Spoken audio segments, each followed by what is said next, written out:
کشمیریوں پہ جو کچھ ابھی ظلم ہو رہا ہے، لوگ مجھے کہتے ہیں کہ آپ اعلان جہاد کریں، لوگ کہتے ہیں یہ کریں. میں کہتا ہوں بھائی ہمارے پاس دعا کے علاوہ کوئی آپشن نہیں ہے.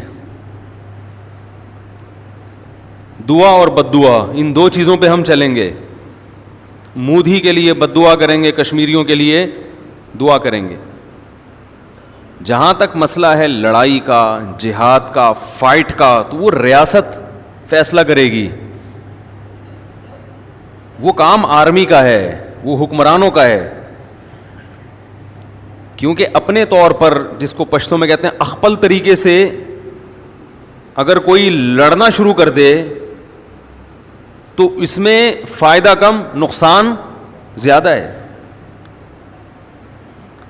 وجہ اس کی یہ ہے کہ اس میں آپ کے لیے صحیح کھرے اور کھوٹے میں فرق کرنا، آپ کو یہ کیسے پتا چلے گا کہ یہ سچی مچی کا ہے یا یہ انہی کا ایجنٹ بن کے ہمیں اکسا رہا ہے. ایسے بڑے کیسز ہوتے ہیں تاکہ ایک ہی دفعہ میں ان کو مار دیا جائے. پھر کتنی طاقت ہے لڑنے کی. بنی اسرائیل نے فرعون کا ظلم برداشت کیا، ان میں لڑنے کی طاقت نہیں تھی. اگر وہ فرعون کے خلاف کھڑے ہو جاتے مسلح تو وہ تو اس سے بھی جاتے. کیا کھڑے ہونے کی طاقت ہے یا نہیں ہے تو کتنی ہے؟ کوئی سپورٹ کرے گا کہ نہیں کرے گا؟ ایسا نہ ہو کہ اس سے بھی جائیں. یہ تمام امور پہ جب تک انسان کو مکمل بصیرت نہ ہو وہ بات نہ کرے تو اچھا ہے. ہمارا مسئلہ یہ ہے کہ ہم میں ہر شخص ہر ایک کی فیلڈ میں ٹانگ اڑاتا ہے. یعنی جس چیز کی آپ کو مہارت نہیں ہے، جس چیز کے بارے میں معلومات، مہارت سے شرعی مسائل سے تو واقف ہیں کہ جہاد کب فرض ہوتا ہے کب فرض نہیں ہوتا، ان حالات میں فرض ہوتا ہے بشرطے کہ یہ شرطیں پائی جائیں. اتنے مسائل تو علماء کو پتہ ہیں، لیکن یہ شرطیں پائی جا رہی ہیں کہ نہیں پائی جا رہی؟ یہ حالات تو پائے جا رہے ہیں، اس میں تو کوئی شبہ نہیں ہے، لیکن یہ شرطیں پائی جا رہی ہیں کہ نہیں پائی جا رہی؟ ایسا تو نہیں ہے کہ کوئی ماضی میں آپ دیکھیں جہاد پر بیان ہوتا تھا اور کوئی بھی شخص اٹھ کے کہیں بھی جہاد کے نام پہ اپنے مطلب پورا کرنا شروع کر دیتا تھا. کبھی کسی کو مار دیا، کبھی کسی کو مار دیا اور لیبل لگا دیا، کسی جہادی تنظیم کے کھاتے میں ڈال دیا. یہ بہت حساس ٹاپک ہے. سوشل میڈیا پہ، فیس بک پہ لوگ تو ویڈیو شیئر کر کے جہاد کی ترغیب دے رہے ہوتے ہیں. جہاد تو فرض ہے، اس میں دو رائے نہیں ہو سکتی. کون کرے گا، کیسے کرے گا، یہ انہی لوگوں کا کام ہے جو وہاں کے حالات کا بنفس نفیس مشاہدہ کر کے آئے ہیں، جو وہاں کے حالات دیکھ رہے ہیں اور گراؤنڈ ریئلٹی سے پوری طرح واقف ہیں کہ کہاں لڑنا ہے، کس سے لڑنا ہے اور کس نے لڑنا ہے اور کس کی کسٹڈی میں لڑنا ہے، کس کی کمانڈ میں لڑنا ہے. یہ چار باتوں کا جب تک آپ فیصلہ نہیں کر سکتے تو آپ کے لیے چپ رہنا ضروری ہے. نہ تو جہاد کی مخالفت بھی جائز نہیں ہے. کوئی کر رہا ہے تو آپ مخالفت بھی نہیں کر سکتے. ہو سکتا ہے وہ سمجھتا ہو کہ یہ ساری شرطیں پوری ہو رہی ہیں، اور اگر کوئی نہیں کر رہا تو اس پہ ملامت بھی نہیں کر سکتے، کیونکہ ہو سکتا ہے اس کو معلومات نہ ہو. اس لیے جو کر رہا ہے اس کو بھی ٹھیک سمجھیں، جو نہیں کر رہا اس کو بھی ٹھیک سمجھیں. جس کے سامنے پوری صورتحال ہو، یہ جو میں نے بتایا کہ کہاں لڑنا ہے، کس سے لڑنا ہے، کون لڑے گا اور کس کی کمانڈ میں لڑے گا، یہ چار سوال جس کے حل ہو گئے وہ یہ کام کرے، بہت اچھی طرح سے کرے. جس کے پاس ان چار سوالوں کا جواب نہیں ہے تو ایسے ہی اٹھ کے ایک پھڈا شروع کر دینا اور ایک لڑائی شروع کر دینا جس میں اس بات کا خطرہ ہو کہ پہلے سے بھی زیادہ حالات خراب نہ ہو جائیں، تو پھر میرے بھائی یہ شریعت کی تعلیمات نہیں ہے. حجاج ابن یوسف بڑا ظالم تھا، بہت بڑا ظالم. عبد الرحمن ابن اشعث حجاج ابن یوسف کی فوج کے کمانڈر تھے. حجاج ابن یوسف نے عبد الرحمن ابن اشعث کو بھیجا لڑائی پہ، جہاد پہ. ملک فتح ہو گیا، بہت بڑی فوج تھی عبد الرحمن ابن اشعث کی کمانڈ میں. حجاج نے حکم دیا کہ اگلے ملک پہ بھی حملہ کرو. عبد الرحمن ابن اشعث نے کہا کہ ابھی ہم میں طاقت نہیں ہے، فوج تھکی ہوئی ہے. حجاج نے کہا جانا پڑے گا. عبد الرحمن ابن اشعث نے اپنی فوج کو جمع کیا. انہوں نے کہا کہ یہ ویسے ہی ظالم ہے، آگے جانے کے بجائے اسی کے خلاف کیوں نہ کھڑے ہو جائیں، ہم اسی کو کیوں نہ مار دیں. یہ تو ہمیں رعایت نہیں کرتا. حجاج ظالم بھی تھا, اس میں دو رائے نہیں ہو سکتی, ساری دنیا مانتی ہے ظالم تھا. عبد الرحمن ابن اشعث کی فوج میں بڑے بڑے تابعین, صحابہ, مجاہدین تھے.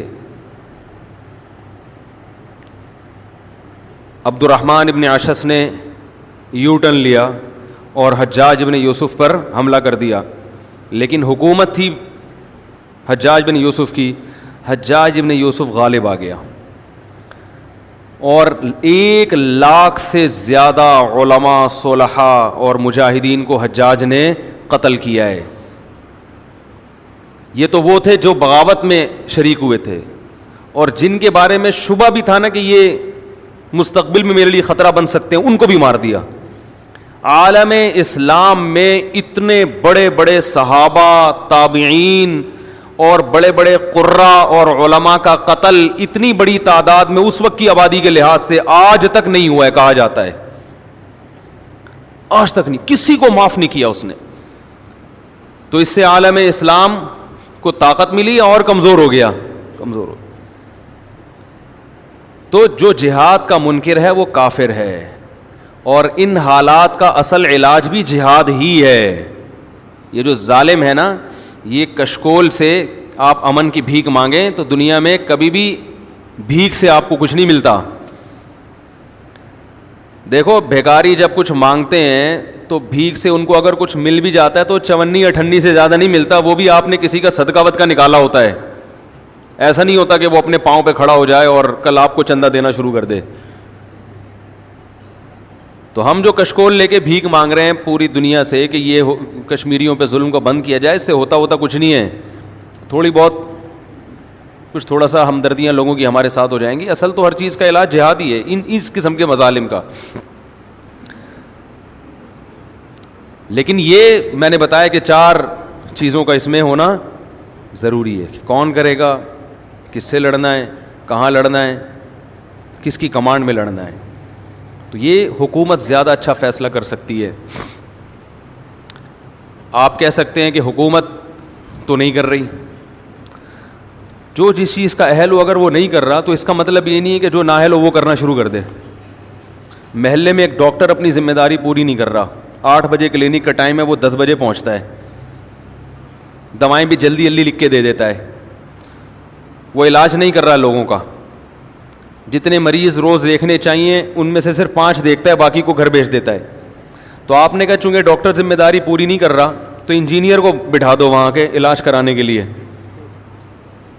تو وہ تو اور زیادہ بیڑا غرق ہو جائے گا بھائی. اسی کو کہا جائے گا, اسی کے خلاف مظاہرے ہوں گے, اسی کے خلاف احتجاج ہوگا. بھائی تو اپنی ذمہ داری پوری کر, کیونکہ ہمارے پاس اس محلے میں آپ کے علاوہ کوئی ڈاکٹر ہے نہیں.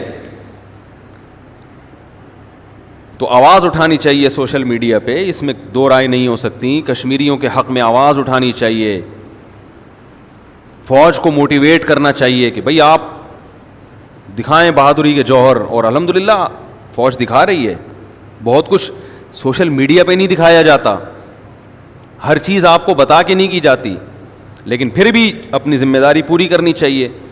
ہم کشمیریوں کے ساتھ ہیں, ہمیں جس دن بلایا لڑنے کے لیے ہم انشاءاللہ لڑائی کے لیے بھی جائیں گے. اس میں ہم اپنی فوج کے قدم بقدم ہیں, ہم اپنی فوج کے شانہ بشانہ لڑیں گے. جس دن ہمیں کال کی گئی, جس دن ہمیں بلایا گیا, اس وقت ہم اپنی ذمہ داری اگر پوری نہ کریں پھر ہم یقیناً اپنے ملک کے غدار, اپنی قوم کے غدار, اپنے کلمہ گو مسلمانوں کے غدار کہلائیں گے. تو یہ تو ایک بات تھی جو کشمیریوں کے بارے میں نے آپ سے کہی ہے. تو میں یہ کر رہا تھا کہ ایک تو بین الاقوامی سطح پہ حالات خراب ہوتے ہیں, شام کے حالات خراب ہوئے, عراق کے حالات خراب ہوئے. اس میں حالات کو سدھارنا یہ حکومت کی ذمہ داری ہوتی ہے, کیونکہ اس کو جو معلومات ہوتی ہیں وہ مجھے اور آپ کو نہیں ہوتی. ان کو یہ بھی پتہ ہوتا ہے کہ حالات خراب کرنے والا کون ہے. ہمارے یہاں تو خبریں ہوتی ہیں سوشل میڈیا پہ, اس نے اس پہ ڈال دیا, اس نے فلاں پہ ڈال دیا, کسی نے داعش پہ ڈال دیا, کسی نے طالبان پہ ڈال دیا, کسی نے فلاں پہ. ہے کون؟ یہ ایجنسیوں کو پتہ ہوتا ہے. اور بعض دفعہ ہمارے ادارے بھی بیوقوف بنا رہے ہوتے ہیں, حکومت خود لوگوں کو بیوقوف بنا رہی ہوتی ہے, حکومت کو پتہ ہے کرنے والا کون ہے. بعض دفعہ سیاسی لیڈروں پہ حملے ہوتے ہیں, وہ حملے خود کروائے ہوئے ہوتے ہیں, انہوں نے اپنے کمپنی کی مشہوری کے لیے, ٹھیک ہے نا, کیونکہ اتنے دنوں سے وہ کچھ ہوا ہی نہیں ہوتا تو وہ لوگ ان کو سننا چھوڑ دیتے ہیں. تو ایک قاتلانہ حملہ کروایا, اس کو بولا بھائی دیکھ دروازے پہ گولیاں مار کے بھاگ جانا. تو ہم ترس کھا رہے ہوتے ہیں یار, بال بچے. تو سوشل میڈیا سے نہیں پتہ چلتا آپ کو, فیس بک سے, کہ ہو کیا رہا ہے. اچھا یہ بھی ایک بات ہے کہ جب اس قسم کے مظالم ہوتے ہیں تو فیک ویڈیوز بھی آنا شروع ہو جاتی ہیں. بھاگتے چور کی لنگوٹی تو سنا ہوگا نا, تو وہ پھر ہر آدمی اپنے حساب سے کچھ نہ کچھ شروع کر دیتا ہے, بہت ہوشیاری کے ساتھ, بہت بیداری کے ساتھ. تو میں کہتا ہوں کشمیریوں کے حق میں ایک کام تو سب کرو, دعا, اور ظالم کے خلاف بد دعا. یہ تو ہم سب کی ذمہ داری ہے.